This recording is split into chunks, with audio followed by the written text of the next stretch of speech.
खबर 24 fast news. इस समय हमारी उपस्थिति ग्राम सभा नेवादा में। जैसे कि आप लोग जानते हैं, पूर्वांचल के गांधी के नाम से प्रसिद्ध बाबू राम रतिविंद, जिन्होंने एक बार सांसद और विधायक के रूप में अपना यह राजनीति की शुरुआत जो उन्होंने की थी, समाजवादी पार्टी से ही अपना शुरुआत किए थे और पूर्व मंत्री रह चुके थे। 85 साल के उम्र में उन्होंने अंतिम सांस लिए, जो वाराणसी निजी अस्पताल में। आज उनको 1 वर्ष हो चुके हैं और 1 वर्ष होने के बाद जैसे देखा जाए, समाज में श्रद्धांजलि सभा की जो आयोजन है उनके निजी इंटर कॉलेज में रखा गया है, जहां समाजवादी के बड़े कद्दावर नेता भी मौजूद रहे। और हमारे पीछे देख सकते हैं तस्वीरों के माध्यम से जो बाबूजी थे, उनके जो मार्गदर्शन था समाज के प्रति, उन्होंने जो अपना 85 साल की उम्र में समाज को प्रेरणा दी, एक समाज को कैसे निरंतर आगे बढ़ाया जाए। और देख सकते हैं तस्वीरों के माध्यम से काफ़ी सम्मानित लोग मौजूद हैं। लगातार देख सकते हैं उनके पुत्र जो उमेश बिंद हैं। और सर हमारे साथ में काफ़ी लोग हैं, हम लोगों से जानकारी लेंगे कि सर लगातार जो लगातार उनकी मार्गदर्शन रहा है, जो आज श्रद्धांजलि सभा रखा गया है, उनको लेकर आने वाले समय में जिस प्रकार से लगातार उनकी मार्गदर्शन में क्या कहना चाहेंगे कुछ? आदरणीय रामरति बिंद जी, श्रद्धेय पिताजी, जो कि बिंद समाज के एक ऐसे किसान परिवार में जिनका जन्म हुआ, जिनकी शुरुआती शिक्षा दीक्षा गांव में हुई। मेरे दादाजी बतौर अनपढ़ कह लीजिए, वो बिल्कुल पढ़े लिखे नहीं थे।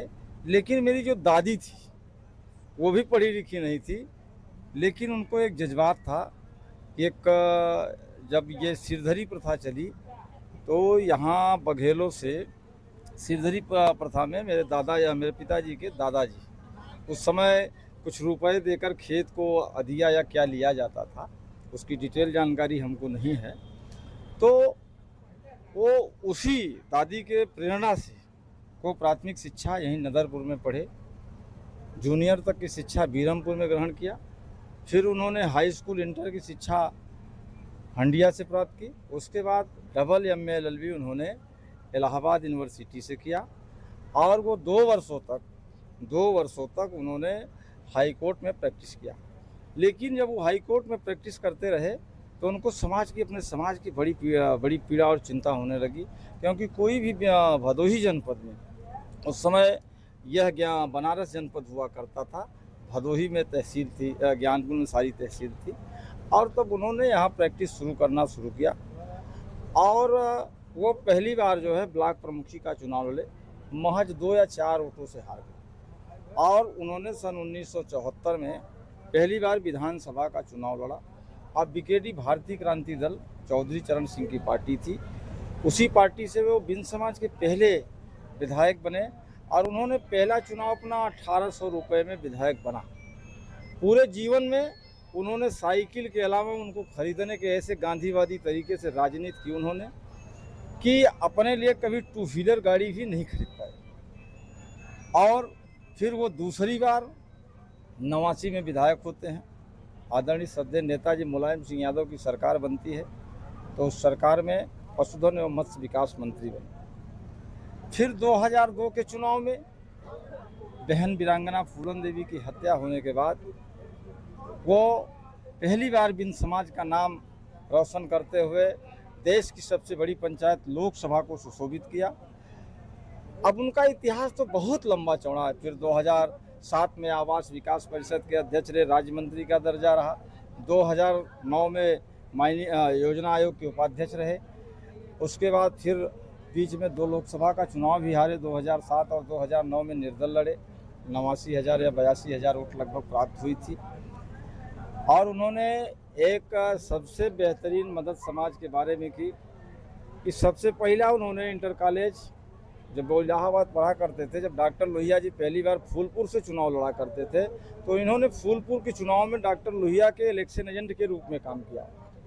और उन्हीं के प्रेरणा से इन्होंने जब पहली बार 1974 में विधायक हुए, 1974 में इन्होंने doctor Lohia inter college Sagarpur Baui को स्थापित किया, जिसमें आदरणीय श्रद्धेय राजपति जी प्रबंधक रहे, आदरणीय पिताजी और शायद राजपति जी। सर लगातार जिस प्रकार से उनका मार्गदर्शन रहा है, बड़ा संघर्ष के साथ आप उनके प्रेरणा से क्या लोगों को संदेश देना चाहेंगे इस अवसर मैं भी लगातार पिछले 25 सालों से पिताजी के साथ लगा रहा, समाज की सेवा कर रहा हूँ, समाज से जुड़ा हूँ। यहाँ एक ऐसे आतंक और तांडव का साथ था जिसमें अपने ही समाज के लोगों ने, आज जो बाहरियों का यहाँ प्रवेश हो रहा है कि अपने समाज की गिरती हुई दशा से ऐसा हो रहा है। जो व्यक्ति अपने समाज में कई ऐसी विसंगतियाँ हैं जिसको मैं नहीं कह सकता, समाज अच्छा भी होता है, समाज कहीं गलत भी कर जाता है, जबकि हमारी ऐसी आबादी है। इस पार्लियामेंट में 3 विधायक अगर चाहें बिन समाज के लोग लगातार विधायक रहें। हमारी अच्छी आबादी हंडिया में भी है, हमारी अच्छी आबादी प्रतापपुर में भी है, हमारी अच्छी ज्ञानपुर तो पुश्तैनी रही सन 74 से लेकर 93 के बाद, सपा बसपा गठबंधन के बाद, राम किशोर के बाद कोई बिन समाज का बेटा पैदा नहीं हुआ, कोई विधानसभा को सुशोभित कर पाए। यहाँ आपसी मन फुटबॉल इतना है कि कोई किसी को मानना नहीं चाहता, कोई किसी का मार्गदर्शन करना नहीं चाहता। यहाँ बस कि हम बड़े कि तुम बड़े, इसी में समाज का बहुत सा नुकसान हो रहा है। सन 2027 का चुनाव भी करीब हो रहा है, तो क्या लग रहा है आपके जिस विधानसभा पे आपने चर्चा की है, तो क्या कितने बिंद आप विधानसभा भेज सकते हैं विधानसभा? मेरा चले तो मैं कम से कम 15 ऐसी विधानसभा आपको गिना दूंगा, 12 से लेकर बलिया तक। अब तो आप बिहार में भी करीब 25 सीटें ऐसी है, मेरी ससुराल चंदौली है, गाजीपुर में 2 से 3 सीटें ऐसी है। लेकिन जब समाज एकजुट होगा तभी किसी जंग और फतह को जीता जाता है। छोटी छोटी जातियाँ, अब जैसे आप पाल ले लीजिए, मौर्य ले लीजिए, पटेल ले लीजिए, ये 10, 15, 20, 25 विधायक हमेशा हो जाते हैं, सांसद हो जाते हैं, क्योंकि उनकी एकजुटता होता है। वो अब नाम सुन लिए, कोई दल किसी भी दल से रहे, लेकिन वो अपने समाज को पहले बरिताते हैं, जिता लेते हैं। और जब तक समाज एकजुट नहीं होगा, समाज अलग अलग बटा रहेगा, तो हमारी आपकी वोटों पर कोई दूसरा राज करता रहेगा। भदोही जिले की ज्ञानपुर विधानसभा में पूरे उत्तर प्रदेश में सबसे ज़्यादा बिंद ज्ञानपुर और मझवा पाया जाता है। आप दोनों जगहों का इतिहास उठा के देख लीजिए। वहाँ भी एक समाज की बेटी लड़ी, जो कि समाज के लोगों ने ही उसको पराजित करने का काम किया। तो जब तक हम आपसी, कौन है जो लगातार इस प्रकार से समाज के ऊपर प्रहार कर रहे हैं? मैं नाम नहीं बताना चाहता, नाम नहीं लेना चाहता, सभी लोग जान रहे हैं। साहब भी हम लोगों करीबी रहे, इनके पिताजी भी राजनीति करते हैं, पूर्व में लेखपाल रहे रिटायरमेंट के बाद, लेकिन हमेशा समाज के बारे में सोचते रहे। आपने प्रधानी भी लड़ा, जिला पंचायत भी लड़ा, दोनों चुनाव में हार का ही सामना करना पड़ा, जबकि ये अच्छे सेवक हैं। समाज में हमारे बहुत से डॉक्टर, लेकिन 2-3 डॉक्टर आपको बता दूं, जैसे एक डॉक्टर मिथिलेश बिंद है, एक डॉक्टर सुजीत बिंद है। इन 2 लोगों को मैंने, मान के चलिए कि साल में 50 फ़ोन करता हूं, भैया ये कर दीजिए, साहब ये कर दीजिए, हंसते हुए टालते हुए, पैसा है नहीं कि मरीज का दवा हुआ, घर चला गया। तो ऐसे लोग, जब अच्छे लोग, समाज के लोग, इनके बहुत भाग्यशाली है कि इन्होंने अपने 2-2 बेटों को डॉक्टर बनाया। हम लोग तो नर्स बनने के लिए भी तरस रहे हैं। ये समाज के अच्छे श्रेणी से हैं, और बहुत अच्छे परिवार से नहीं रहे लेखपाल साहब, बहुत गरीब परिवार से रहे, क्योंकि भानपुर हो चाहे बीरमपुर, कंतीपुर, मीनापुर, तुलापुर, अंडारा, सबसे लगा रहा।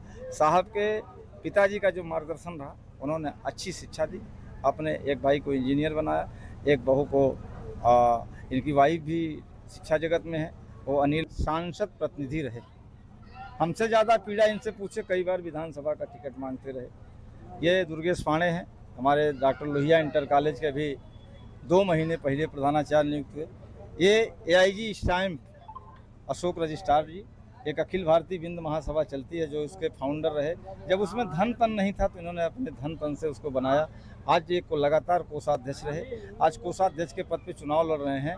इनके खिलाफ ऐसे कैंडिडेट लोग लड़ रहे हैं जो कि समाज के संगठन के स्थितियों में केवल वादरेशन पैदा कर रहे हैं। अच्छे लोगों को संगठन में रखिए, अच्छा काम करिए, ये मकसद हो। पैसा होना अलग बात है, नेता होना अलग बात है, समाज सेवा करना अलग बात होती है। हम विधायक सांसद बने ना बने, लेकिन सेवा समाज की करते हैं। Doctor Lohia inter college, Indravati Bind inter college हम लोगों ने समाज के लिए ही खोला। हम लोग समाज के लिए ही, समाज के ही बच्चों को पढ़ाते हैं। आदरणीय डॉक्टर साहब का विद्यालय जो खुला, मैं जो भी जितने विद्यालय बिन समाज के यहाँ खुले होंगे, मैंने सबकी मदद की है, मान्यता में की है, नहीं मान्यता रही तब भी की है। आज भी ऑफिस कार्यालय जो भी बन पड़ता है मदद करते हैं। लेकिन अपने समाज में सबसे बड़ी पता नहीं क्या है, वो चेला बनना ही नहीं चाहता, किसी के मार्गदर्शक स्वीकार ही नहीं करना चाहता। जब तक ये सब चीज़ें नहीं हटेगी, तब तक समाज आगे बढ़ पाना बहुत कठिन, क्योंकि पहले का ज़माना और था। मैंने अपने पिताजी को 2002 के लोकसभा का चुनाव मैंने 1,93,000 में पिताजी को सांसद बनाया था। आज क्या स्थितियां हैं आप बताइए। हम उन लोगों को धन्यवाद देते हैं समाज के, जो पढ़े लिखे कम थे, अपने समाज को आगे बढ़ाया। आज पढ़े लिखे लोग अपने ही समाज को पीछे धकेल रहे हैं। बहुत बहुत आपके चैनल का धन्यवाद। आपका धन्यवाद। आपको हमेशा फेसबुक पे लाइक करते हैं और संजय ब्लॉग भी रहते हैं, उनको भी लाइक करते हैं। समाज के हर लोगों को हम लोग तो भूल जाते हैं, जैसे आज पुण्यतिथि पर भी फेसबुक पे पोस्ट नहीं डाले, लेकिन वो समाज के ऐसे शुभचिंतक हैं, उनसे किसी से लेना देना नहीं, बस बिंद हो तो उसका पोस्ट सूचना सब चीज़ करते हैं। संजय भी अच्छे